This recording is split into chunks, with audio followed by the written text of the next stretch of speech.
నమస్కారం Q6 news కి స్వాగతం. హెడ్లైన్ చూద్దాం.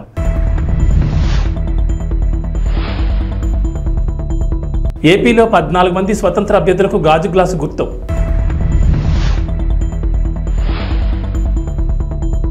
ఏపీలో టీడీపీ రెబల్స్ ను సస్పెండ్ చేసిన అధిష్టానం.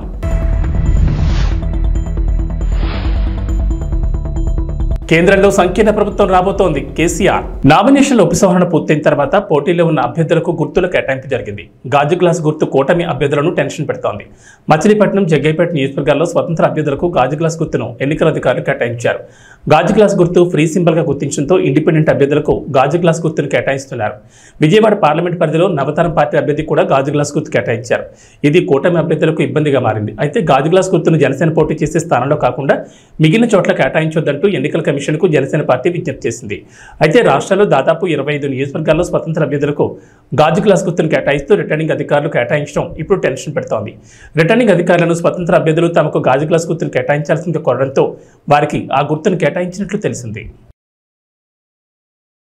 టీడీపీ రెబల్స్ గా నామినేషన్లు వేసిన అభ్యర్థులను అధిష్టానం పార్టీ నుంచి సస్పెండ్ చేసింది. అరకు నియోజకవర్గానికి చెందిన సివేరి అబ్రహం, విజయనగరం నియోజకవర్గానికి చెందిన మీసాల గీత, అమలాపురం నియోజకవర్గానికి చెందిన శ్యామ్ కుమార్, పోలవరం నియోజకవర్గానికి చెందిన ముడియం సూర్యచంద్రరావు, నియోజకవర్గానికి చెందిన శివరామరాజు, సత్యవేడు నియోజకవర్గానికి చెందిన జడ్డ రాజశేఖర్లను పార్టీ నుంచి సస్పెండ్ చేసినట్లు చెబుతూ అధికారిక ప్రకటన విడుదల చేసింది. అధిష్టానం సీట్ ఇవ్వకపోవడంతో ఆయా నియోజకవర్గాల నుంచి స్వతంత్ర అభ్యర్థులుగా బరిలో నిలిచిన పలువురు టీడీపీ నేతలు ఈరోజు నామినేషన్ ఉపసంహరణ గడువు ముగియా వీరంతా వెనక్కి తీసుకుంటారని భావించింది. అయితే ఎవరు నామినేషన్ ఉపసంహరించుకోకపోవడంతో ఆయా అభ్యర్థులపై సస్పెన్షన్ వేటు పడింది. కాంగ్రెస్, భాజపాకు ఓట్లు, సీట్లు కావాలి కానీ ప్రజా సమస్యలు పట్టవని భారత అధినేత కేసీఆర్ అన్నారు.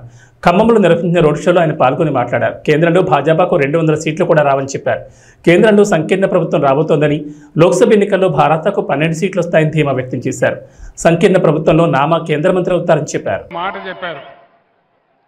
ఆయనకు పాపం బాగా ఆశ ఎక్కువ. నా రాష్ట్రం బాగుపడాలా, నా జిల్లా బాగుపడాలా అనే ఒక ఉబలాటంతో ఆయన కొంచెం ఆరాటపడతా ఉంటారు. ఒక సందర్భంలో ఏమైందంటే తెలంగాణలో పంటలు పంజాబ్తో తనదన్నే స్థాయికి పోయినా మనం 3.5 కోట్ల టన్నుల వడ్లు పండించినాం కష్టపడి. కేంద్ర ప్రభుత్వం మొండికేసింది, మేము ధాన్యం కొనం. మన ఎంపీలు నామా నాగేశ్వరరావు గారి నాయకత్వంలో పోయి అడిగినారు ఆ మంత్రిని, యాసంగిలో కొంచెం నూకైతుందండి, అది కొనాలంటే ఆ మెదడు తక్కువ మంత్రి మీ తెలంగాణ ప్రజలు నూకలు తినమనండి అని చెప్పినాడు. దాంతో అందరం కూడా ఏమైందా తమ్ముడు ప్లీజ్ సౌండ్ ఏందా, సౌండ్ చూడు. మొత్తం క్యాబినెట్, తెలంగాణ క్యాబినెట్, ఎంపీలు, ఎమ్మెల్యేలు, ఎమ్మెల్సీలు అందరం కూడా పోయి ఢిల్లీలో ధర్నా చేసినాం. కానీ ఆ సందర్భంలో ఒక్క బీజేపీ ఎంపీ కానీ, ఒక్క కాంగ్రెస్ ఎంపీ కానీ ఎవడు కనీసం నోరు కూడా తెరవలేదు. తెలంగాణ ఓట్లు కావాలి కానీ తెలంగాణ రైతుల సమస్య వాళ్ళకు పట్టదు. మన వాళ్ళు 9 ఉంటే వాళ్ళు 7 ఉన్నారు, కానీ నోరు తెరవలే, కనీసం మాట్లాడలే. అది ఇంతకుముందు నామాగారు చెప్పినటువంటి మాట. వారికి ఆ బాధ ఉంది. అంతెందుకండి, ఇప్పుడు బీజేపీ నుంచి ఇక్కడ ఒక కేంద్ర మంత్రి ఉన్నాడు, ఒక 3 ఎంపీలు ఉన్నారు, బీజేపీ పార్టీ ఉంది. ఈరోజు నరేంద్ర మోడీ క్లియర్గా చెప్తా ఉన్నాడు, గోదావరి నదిని నేను ఎత్తుకొని పోతా, తమిళనాడుకు, కర్ణాటకకి ఇస్తాను మాట్లాడుతూ ఉన్నాడు. ఒక్కడన్నా మాట్లాడుతున్నాడా? కేంద్ర మంత్రి కిషన్ రెడ్డి మాట్లాడుతున్నాడా? ముఖ్యమంత్రి రేవంత్ రెడ్డి మాట్లాడుతున్నాడా? మరి ఈ దద్దమ్మలు మనకు ఎందుకు అని నేను అడుగుతా ఉన్నా. మనకు ఉన్నటువంటి ఒకే ఒక్క ఆశ గోదావరి. ఖమ్మం జిల్లాలో గత 50-75 సంవత్సరాల స్వతంత్రంలో ఎవరు కూడా ఆలోచన చేయలే. కృష్ణలో నీళ్లు తగ్గినప్పుడల్లా మన పంటలు ఎండిపోవడం, మనం బాధపడడం, నాగార్జున సాగర్ ఆయకట్లో కూడా మనకు ఇబ్బందులు వస్తూ ఉన్నాయి. ఖమ్మం జిల్లా ఇబ్బందులు శాశ్వతంగా తీరాలని బ్రహ్మాండంగా దుమ్ముగూడెం ప్రాంతంలో సీతారామ ప్రాజెక్టు మనం కడతా ఉన్నాం. 37 టీఎంసీల ప్రాజెక్ట్ అది పూర్తి అయితే ఖమ్మం జిల్లాలో ఒక ఇంచి లేకుండా కూడా వ్యవసాయానికి నీళ్ళు వచ్చే ప్రాజెక్ట్ ఆ ప్రాజెక్ట్.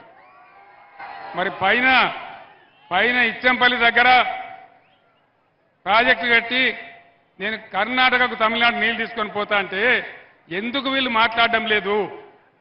ఇలా ముఖ్యమంత్రి రేవంత్ రెడ్డి ఎందుకు మాట్లాడడం లేదు? అదే నేను ముఖ్యమంత్రిగా ఉండే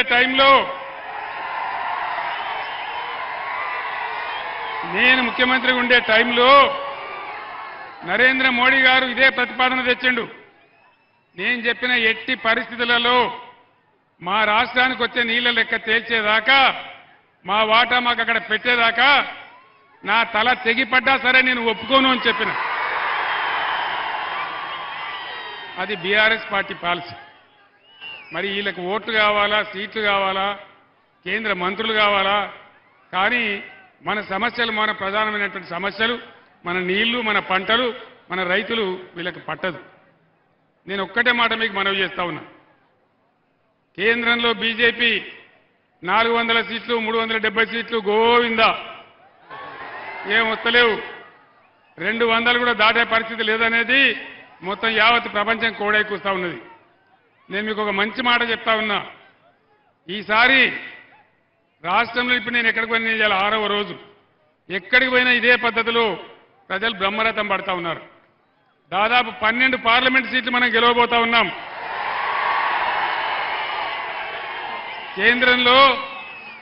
కేంద్రంలో సంకీర్ణ ప్రభుత్వం రాబోతా ఉంది. అప్పుడు ఏం జరుగుతుంది? మీరు నామాగారిని ఎంపీకి గెలిపిస్తే ఆ సంకీర్ణ ప్రభుత్వంలో నామాగారు కేంద్ర మంత్రి అవుతాడని మనం చేస్తా ఉన్నాం. తెలంగాణ 10వ తరగతి వార్షిక పరీక్షా ఫలితాలు ఇవాళ విడుదలయ్యాయి. ఉదయం 11 గంటలకు బషీర్బాగ్లోని ఎస్సీఆర్టీ కార్యాలయంలో విద్యాశాఖ ముఖ్య కార్యదర్శి బుర్రా వెంకటేశం ఫలితాలను విడుదల చేశారు. తెలంగాణలో 10వ తరగతి పరీక్షలు మార్చి 18 నుంచి ఏప్రిల్ 2 వరకు నిర్వహించగా మొత్తం 5,08,385 మంది విద్యార్థులు హాజరయ్యారు. వీరిలో బాలురు 2,07,952 మంది కాగా బాలికలు 2,50,433 మంది ఉన్నారు. రాష్ట్ర వ్యాప్తంగా 2,676 పరీక్షా కేంద్రాలను ఏర్పాటు చేశారు. మరోవైపు పరీక్షలు జరుగుతుండగానే ఏప్రిల్ 3 నుంచి ఏప్రిల్ 13 వరకు 19 కేంద్రాల్లో పరీక్షా పేపర్ల మూల్యాంకనం జరిగింది. లోక్సభ ఎన్నికల కోడ్ వచ్చినప్పటి నుంచి తెలంగాణలో ఇప్పటి వరకు 202 కోట్ల విలువైన సొత్తును స్వాధీనం చేసుకున్నారు. 76.65 కోట్ల నగదును, 43.57 కోట్ల మద్యం, 29.62 కోట్ల విలువైన 118 కిలోల బంగారం, వెండి ఆభరణాలను స్వాధీనం చేసుకున్నట్లు అధికారులు ప్రకటించారు. అలాగే 26.54 కోట్ల విలువైన 13.86 లక్షల వస్తువులను స్వాధీనం చేసుకున్నారు. కేంద్ర హోంశాఖ మంత్రి అమిత్ షా వీడియో మార్ఫింగ్ కేసులో పలువురు తెలంగాణ కాంగ్రెస్ నేతలు సోషల్ మీడియా విభాగానికి ఢిల్లీ పోలీసులు నోటీసులు జారీ చేశారు. హైదరాబాద్లోని గాంధీ భవన్కు వచ్చి కాంగ్రెస్ పార్టీ అధికార ప్రతినిధి Aslam Tasmeen, party social media incharge Manne Satish, ఆ పార్టీకి చెందిన నవీన్ శివకుమార్లకు నోటీసులు ఇచ్చారు. అమిత్ షా మార్ఫింగ్ వీడియోను ఎక్స్లో పోస్ట్ చేశారని ఢిల్లీ పోలీసులు ఆరోపిస్తున్నారు. ఈ నోటీసులపై వివరణిస్తామని రాష్ట్ర కాంగ్రెస్ నేతలు తెలిపారు. భాగంగా ఐపీసీ సెక్షన్లు 153, 153A, 465, 469, 171G, ఐటీ చట్టం సెక్షన్ 66 కింద కేసు నమోదు చేశారు. హోంమంత్రి అమిత్ షాకు చెందిన వీడియోలు మార్ఫింగ్ చేసి ట్విట్టర్, ఫేస్బుక్లో షేర్ చేసి ప్రజల్లో అశాంతిని రేకెత్తించేట్లు ప్రయత్నిస్తున్నారని ఎఫ్ఐఆర్లో పేర్కొన్నారు.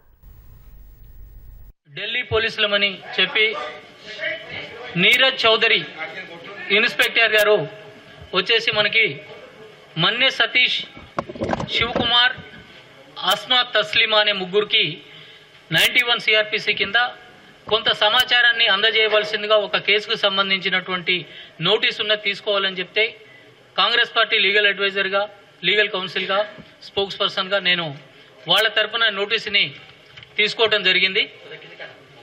ఈ నోటీస్కి సరైనటువంటి సమాధానాన్ని మేము ఇవ్వటానికి 15 రోజుల గడువు కోరటం జరిగింది. ఈ 15 రోజుల గడువు కూడా వాళ్ళు కంప్లైంట్ కాపీని ఫర్నిష్ చేయడానికి subject to furnishing of complaint copy అని క్లియర్గా చెప్పడం జరిగింది. కంప్లైంట్ కాపీలో మనకి పూర్తి సమాచారం తెలుస్తుంది తప్పితే కేవలం వాళ్ళు ఇచ్చినటువంటి ఎఫ్ఐఆర్ నోటీస్తోనూ మాకు తెలియదు కాబట్టి అది చూసిన తర్వాత పూర్తిగా రెస్పాండ్ అవుతాం. ఏదేమైనప్పటికీ కూడా కాంగ్రెస్ పార్టీ ఎప్పుడు తప్పు చేయదు. కాంగ్రెస్ పార్టీ కెన్యాలో డ్యాం తెగిన ఘటనలో 42 మంది మృతి చెందారు. పలువురు బురదలో కూరుకుపోయారు. వారి కోసం అధికారులు గాలిస్తున్నారు. కాగా కెన్యాలో కొన్ని రోజులుగా అతి భారీ వర్షాలు కురుస్తున్నాయి. ఈ క్రమంలో ఓ డ్యాం తెగిపోయి అక్కడి జనాన్ని అతలాకుతలం చేసింది. నకూరు కౌంటీలోని మాయి మహియు పట్టణ సమీపంలోని డ్యాంలో నీటి ఒత్తడికి కట్ట తెగిపోయింది. ఆ నీరంతా సమీపంలోని ఓళ్లను ముంచెత్తింది. దీంతో పెద్ద సంఖ్యలో ఇళ్లు కొట్టుకుపోగా రోడ్లు తెగిపోయాయి. అంతేకాకుండా 42 మంది మృతదేహాలను అధికారులు గుర్తించారు. గత 5 ఏళ్లలో ఏ ఒక్క ప్రభుత్వ ఉద్యోగికి న్యాయం జరగలేదని టీడీపీ అధినేత చంద్రబాబు అన్నారు. సీఎం జగన్ వారి పాలిట రాక్షసుడిలా మారారని ధ్వజమెత్తారు. టీడీపీ కూటమి అధికారంలోకి వచ్చాక కాంట్రిబ్యూటరీ పెన్షన్ స్కీమ్ పై ప్రత్యేక విధానం తీసుకొస్తామని ప్రకటించారు.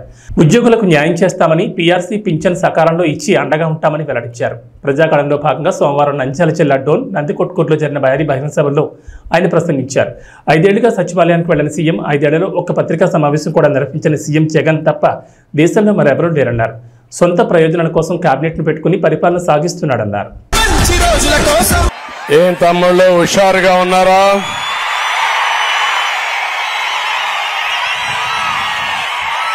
ఏమమ్మా ఆడబిడ్డలు హుషారుగా ఉన్నారా లేదా? రాష్ట్రంలో దొంగలు పడ్డారు. ఆ దొంగల్ని పట్టుకోవాలి మే 13వ తారీఖున. ఏం తమ్ముళ్ళు సిద్ధమా అని మిమ్మల్ని అడుగుతున్నా. ఈ రోజు నేను ఇక్కడికి వచ్చింది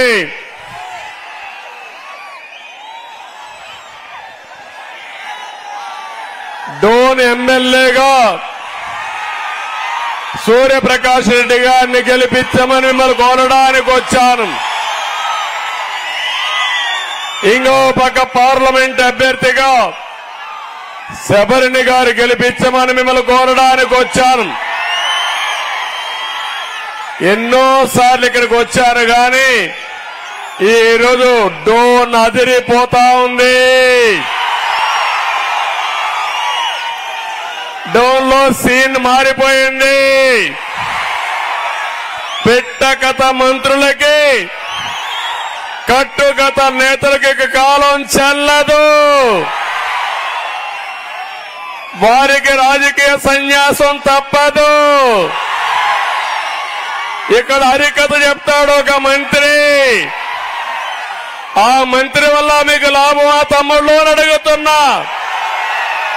ఏమైనా బాగుపడ్డారా అని అడుగుతున్నా. ఆర్థిక మంత్రి అంటే అప్పుల మంత్రిని అర్థం. అప్పులు చేసింది బుగ్గన, అప్పులు కట్టేది మీరు. అవునా కాదా? ఈ ఎన్నికలు విధ్వంస పాలనకి, అభివృద్ధికి ఒక సవాల్. ఈ ఎన్నికలు నీతికి, నిజాయితీకి జరిగే పోరాటం. అవునా కాదా అని అడుగుతున్నా. విజన్కి, విద్వేషానికి మధ్య పోరాటం, ధర్మానికి అధర్మానికి పోరాటం, కబ్జాలకు రక్షణకు, రాతియుగం రాక్షసులకి స్వర్ణయుగం చేసే పాలకుల మధ్య జరిగే పోరాటం అని చెప్పి నేను మీకు తెలియజేస్తున్నా. ఒకసారి చూడండి, ఈ బుగ్గనకి, అక్కడ సైకో జగన్ కి కొవ్వెక్కిపోయింది అహంకారం. ఒళ్ళంతా కొవ్వు తగ్గిస్తారా లేదా తమ్ముళ్ళు అని అడుగుతున్నా మిమ్మల్ని. అరాచకం తప్ప అభివృద్ధి చేయని జగన్ కు పొలిటికల్ హాలిడే ఇచ్చేద్దామని జనసేన అధినేత పవన్ కళ్యాణ్ ప్రజలకు పిలుపునిచ్చారు. మే 13 మీరు ఓటుతో కొడితే వైకాపా కుంభస్థలం బద్దలవ్వాలంటూ ప్రజలను ఉత్సాహపరిచారు. పశ్చిమ గోదావరి జిల్లా తాడేపల్లిగూడెం, ఉంగుటూరు నియోజకవర్గం గణపవరంలో నిర్వహించిన వారాహి విజయభేరి సభలు, పిఠాపురం రోడ్ షోలో ఆయన ప్రసంగించారు. మన భూములు దోచుకోవడానికి జగన్మోహన్ రెడ్డి ప్రమాదకరమైన ల్యాండ్ టైటిలింగ్ చట్టం తీసుకొస్తున్నారన్నారు. దీని ప్రకారం మీ ఆస్తుల ఒరిజినల్ పత్రాలు జగన్ దగ్గర పెట్టుకుని యజమానులకు జిరాక్సులు మాత్రమే ఇస్తారని, మీ ఆస్తుల వివరాలని హైదరాబాద్ నానక్రామ్గూడలోని వైకాపా ప్రైవేట్ స్థావరంలో దాచిపెడుతున్నారని అన్నారు. వేదిక పైన ఉన్నాం. ఇంకా ఏం అనకముందే, ఇంకా ఏం అనలా, కే ట్యాక్స్ గురించి మాట్లాడినప్పుడు కొట్టు. మన జనసేన ఎమ్మెల్యే అభ్యర్థిగా, తాడేపల్లిగూడెం అభ్యర్థిగా గాజు గ్లాస్ గుర్తు మీద పోటీ చేస్తున్నాం బోలిశెట్టి శ్రీని గారికి మన బీజేపీ నర్సాపూర్ పార్లమెంట్ అభ్యర్థిగా కమలం గుర్తు మీద పోటీ చేస్తున్న భూపతిరాజు శ్రీనివాస్ వర్మ గారికి, మన జనసేన జిల్లా అధ్యక్షులు కొట్టుకులపూడి గోవిందరావు గారికి, టీడీపీ జిల్లా అధ్యక్షులు సీఎం కొట్టు సత్యనారాయణ గారు 2014లో నా ఆఫీస్కి వచ్చి ఆయన నన్ను మీరు పొత్తులో ఉన్నారు కాబట్టి తెలుగుదేశం పార్టీ టికెట్ ఇప్పించమని కోరారు. కానీ ఆ రోజున పాపం మాణిక్యాలరావు గారికి దివంగతులైన మాణిక్యాలరావు గారికి వెళ్ళిపోయింది. మేబీ ఆ కోపం ఉందనుకుంటా ఆయనకి నా మీద, ఆయన టికెట్ ఇప్పించలేదని కక్ష కట్టేశారు. అందుకే ఆయన ఈ మధ్యన బాగా రెచ్చిపోయి సీఎం జగన్ తిట్టిన ఎవ్వనైనా సరే పాతాళంలోకి తొక్కేస్తానని చెప్పి అధికారంలోకి రాగానే కొందరు అకౌంట్లు సెటిల్ చేస్తామని కొట్టు సత్యనారాయణ గారు అన్నారంట. బాగా ముదిరిపోయారు సత్యనారాయణ గారు, మీరు డబ్బులు ఎక్కువైపోయాయి, మీకు మెదడుకు కూడా కొవ్వు పట్టేస్తుంది మీకు, అందువల్ల నన్ను మాటలు వస్తాయి. కొట్టు సత్యనారాయణ గారు, నేను జనరల్గా మనుషులతో గొడవలు పెట్టుకుని చాలా మర్యాదగా ఉంటా. కొట్టు గారికి ఒకటే చెప్తున్నా, మీ కొట్టు కట్టే సమయం అయిపోయింది. తాడేపల్లిగూడెంలో మనకి కొట్టు సత్యనారాయణ గారి కొట్టు, జగన్ గారి అవినీతి కోట రెండు పోతాయి ఈ ఎన్నికల్లో. బోలిశెట్టి గారంటే నాకు చాలా ఇష్టం. ఓటమిలో నిలబడ్డ నాయకుడు, దమ్మున నాయకుడు, ప్రజలు కష్టాల్లో ఉంటే వచ్చి అండగా ఉండే నిలువెత్తు 6 అడుగుల ఆజానుబాహు. ఇంకా చెప్పాలంటే జనసేన బాహుబలి. మా బాహుబలి ముందు కొట్టు ఎంత, కొట్టు ఎంత. కొట్టు గారికి కూడా చెప్తున్నా, ఏంటి మన చిన్న ఇల్లు కడితే 5 లక్షలంట, పెద్ద ఇల్లు కడితే 10 లక్షలంట, ఇంకొంచెం పెద్ద ఇల్లు కడితే 20 లక్షలంట. సో కే ట్యాక్స్ ఎక్కువైపోయిందంటే తాడేపల్లిగూడెంలో వ్యాపారస్తులు ఎక్కువ జీఎస్టీ కట్టాలి, ఇన్కమ్ ట్యాక్స్ కట్టాలి, సర్వీస్ ట్యాక్స్ కట్టాలి. కే ట్యాక్స్ కూడా కట్టాలంటే ఎక్కడ కడతాం? కే ట్యాక్స్ని తీసేయడానికి ఒకటే, కూటమి ప్రభుత్వం అధికారంలోకి వస్తుంది జూన్లో. కొట్టుగారు మీకు కూడా చెప్తున్నా, మీకు కూడా కే ట్యాక్స్ విధిస్తాం, మీకు మీ కుటుంబ సభ్యులకి, మీ వర్గానికి కూడా కూటమి ట్యాక్స్ ఇస్తాం. మీ అందరికీ మా మోడీ గారి చేత మీకు ప్రత్యేకించి పెనాల్టీ వేయిస్తాం, అడ్డగోలుగా దోచేసినందుకు. కరప్షన్ చేసిన వాళ్ళు ఎవరిని వదిలేదు లేదు. ఇక్కడున్న విద్యార్థులు ఎంతమంది ఉన్నారు? మీరు ఇక్కడ చాలా మంది విద్యార్థులు ఉన్నారు. అందులో ఎస్సీ విద్యార్థులు ఎంతమంది ఉన్నారు? ఇక్కడ ఎస్సీ విద్యార్థులకి దాదాపు 27 పథకాలు తీసేశారు. 27 పథకాలు. అంబేద్కర్ విదేశీ విద్యా విధానం తీసేశారు.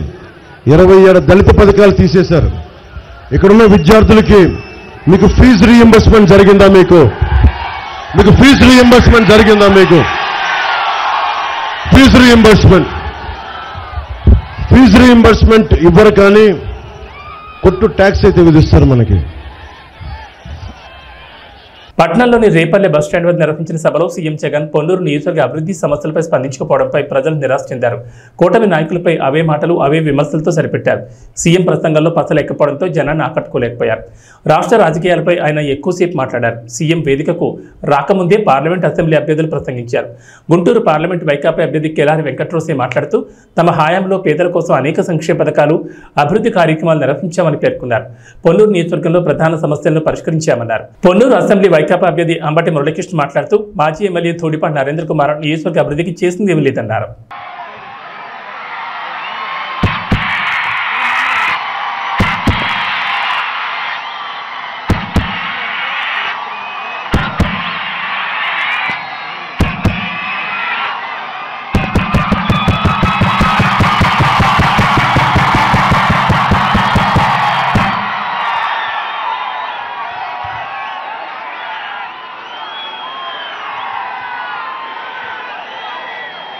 పొన్నూరు శతమం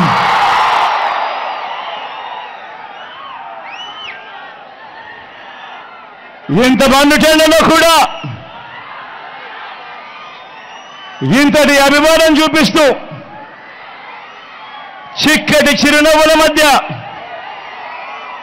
ప్రేమానురాగాలు పంచిపెడతా ఉన్నా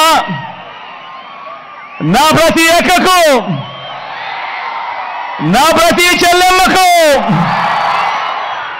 నా ప్రతి అవ్వకు, నా ప్రతి తాతకు, నా ప్రతి సోదరుడికి,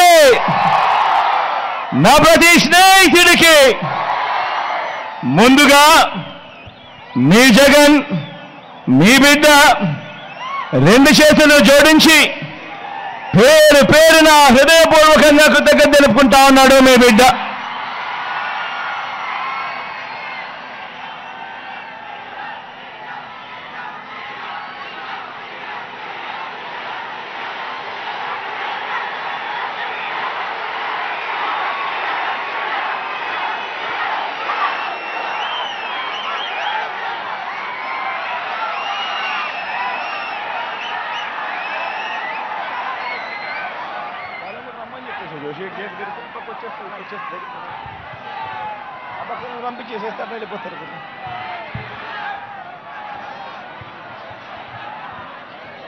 మరో 2 వారాల్లో జరగబోతా ఉంది కురుక్షేత్ర మహాసంగ్రామం.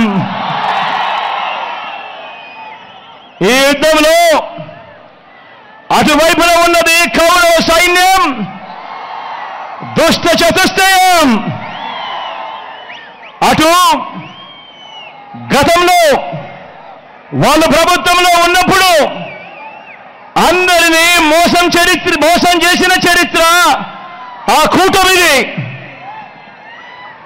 అటు చంద్రబాబు, ఆయనకు మద్దతుగా 2 జాతీయ పార్టీలు, ఒక వదినమ్మ, ఒక దత్తపుత్రుడు, ఒక ఈనాడు, ఒక ఆంధ్రజ్యోతి, ఒక టీవీ5, వీరందరూ సరిపోరు అన్నట్టుగా వీరి కుట్రలు, వీరి కుతంత్రాలు, వీరి మోసాలు, వీరి అబద్ధాలు, వీళ్ళందరితో కూడా యుద్ధం చేస్తా ఉన్నాం ఈరోజు. ఏ మనిషి కూడా వీళ్ళు ఎప్పుడూ కూడా గతంలో కూడా ఏ పేదవాడికి చేసిన చరిత్ర లేని వీళ్ళందరూ కూడా అటువైపున కూటమిగా ఉండి ఈరోజు మీ బిడ్డపై యుద్ధం చేస్తా ఉన్నారు. ఇటువైపున మీ బిడ్డ ఒక్కడే ఒకడు, ఇటువైపున మీ బిడ్డ ఒక్కడే ఒకడు, ఇంటింటికి మంచి చేసిన మీ బిడ్డ ఒక్కడే ఒకడు. మీ బిడ్డ నమ్ముకున్నది మిమ్మల్ని, పైన దేవుడిని. మీ బిడ్డకు పొత్తు ఎవరితో అంటే అది మంచి చేసిన మీ అందరితోనే అని చెప్పి కూడా మీ బిడ్డ గర్వంగా చెప్తా ఉన్నాడు.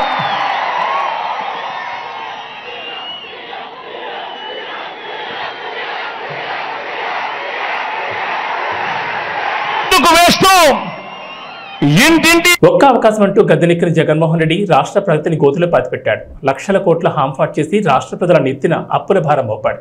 స్వర్ణయుగం రావాలంటే చంద్రబాబు సీఎం కావాలి. జగన్ మళ్లీ గెలిస్తే చీకటి వస్తుంది. జగన్ మళ్లీ అధికారంలోకి వస్తే ఏపీ ప్రజలు రాష్ట్రాన్ని వదిలి వెళ్లే పరిస్థితి వస్తుంది. జన ధన మాన చొరకుడు జగన్ను రాష్ట్రం నుంచి తరిమికొట్టే పాశుపతాస్త్రం తెదేపా, జనసేన, భాజపా కూటమి. ఈ ఎన్నికల్లో ఓటర్లు బాణాలై వైకాపా పాలనకు చరమగీతం పాడాలని హిందూపురం ఎమ్మెల్యే నందమూరి బాలకృష్ణ పిలుపునిచ్చారు.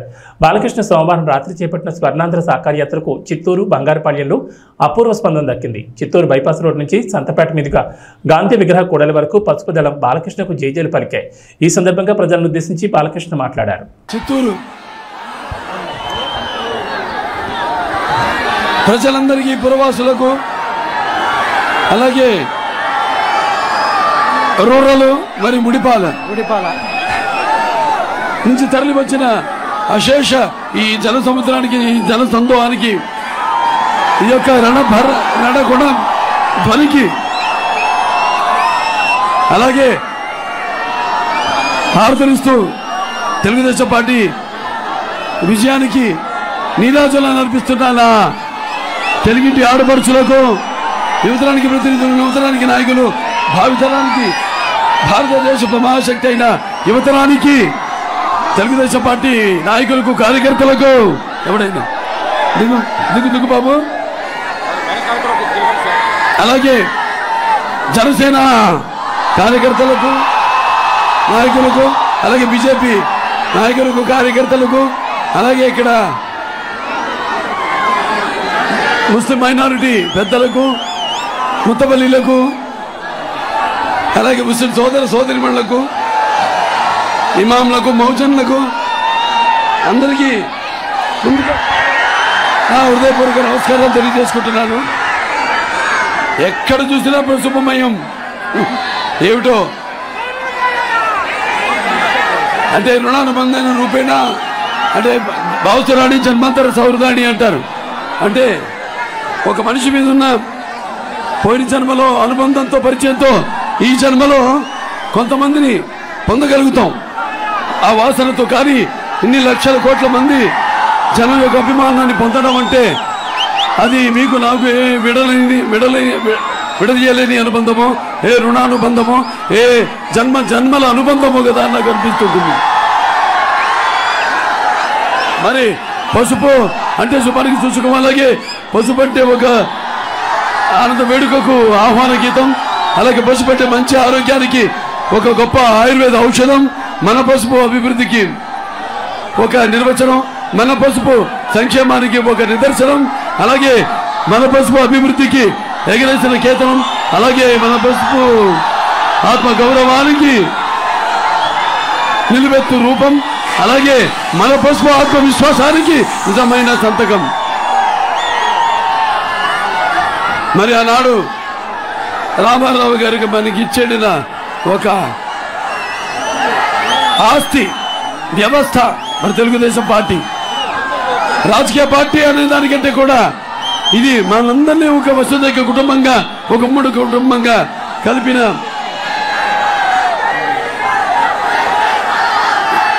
వ్యవస్థ మన తెలుగుదేశం పార్టీ. మరి ఆనాడు రామారావు గారు చలచిత్ర రంగంలో తిరుగులేని, మగటం లేని మహారాజుగా వెలుగుతూనే మరి ఆనాడు ఆయన ఈ యొక్క చలచిత్ర పరిశ్రమ నుంచి నిష్క్రమించి అలాగే ఈ రాజకీయ రంగంలోకి అడుగుపెట్టి మరి అంతవరకు ప్రతి తెలుగు బిడ్డ, తెలుగు మట్టి గడ్డ కూడా నేను తెలుగు వాణ్ణి అని సగర్వంగా చెప్పుకునే దమ్ము, ధైర్యం, తెగువ, సత్తువ, అహంకారానికి బదులు పెట్టి, సానబెట్టి బయటికి తీసుకొచ్చి చెప్పించిన తెలుగు తేజం నందమూరి తారక రామారావు గారు.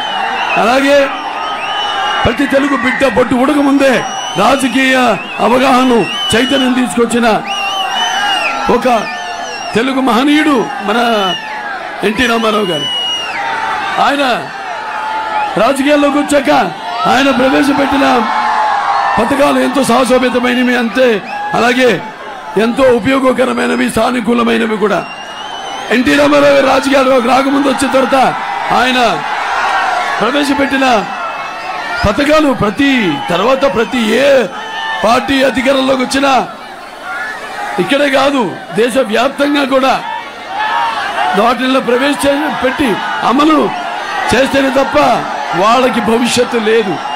అటువంటి ఎన్టీ రామారావు గారు మరి అదే ఒక పేదవాడి ఆ బాధ తెలిసిన అన్న ఆయనే. అలాగే ఒక జనం భవిష్యత్తు ఇచ్చిన అన్న ఆయనే. అలాగే తనకు అండగా నిలిచిన మహిళలకు, ఆడపడుచులకు ఆర్థిక బలం ఇచ్చిన అన్న కూడా ఆయనే. ఇండియన్ ప్రీమియర్ లీగ్ 17వ సీజన్లో Kolkata knight riders Delhi capitals పై 7 వికెట్ల తేడాతో విజయం సాధించింది. 154 పరుగుల లక్ష్యాన్ని కోల్కతా కేవలం 16.3 ఓవర్లలోనే ఛేదించింది. ప్రస్తుత ఐపీఎల్ సీజన్లో కోల్కతా నైట్ రైడర్స్ ఆడిన 9 మ్యాచ్ల్లో ఇది 6వ విజయం కావడం విశేషం. కాగా 11 మ్యాచ్ల్లో ఢిల్లీకి ఇది 6వ ఓటమైంది. కోల్కతా సాధించిన ఈ అద్భుత విజయంలో wicket keeper batsmen Phil Salt కీలక పాత్ర పోషించాడు. సాల్ట్ కేవలం 33 బంతులు 7 ఫోర్లు 5 సిక్సర్లతో 66 పరుగులు చేశాడు. సాల్ట్, సునీల్ నారాయణ్ మధ్య మొదటి వికెట్కు 6.1 ఓవర్లలో 79 పరుగుల భాగస్వామ్యం నమోదైంది. ఇది మ్యాచ్ ఏకపక్షంగా మారింది. అంతకుముందు టాస్ గెలిచి బ్యాటింగ్ ఎంచుకున్న ఢిల్లీ క్యాపిటల్స్ 20 ఓవర్లలో 9 వికెట్ల నష్టానికి 153 పరుగులు చేసింది. ఇవి బులెటిన్ విశేషాలు. నమస్కారం.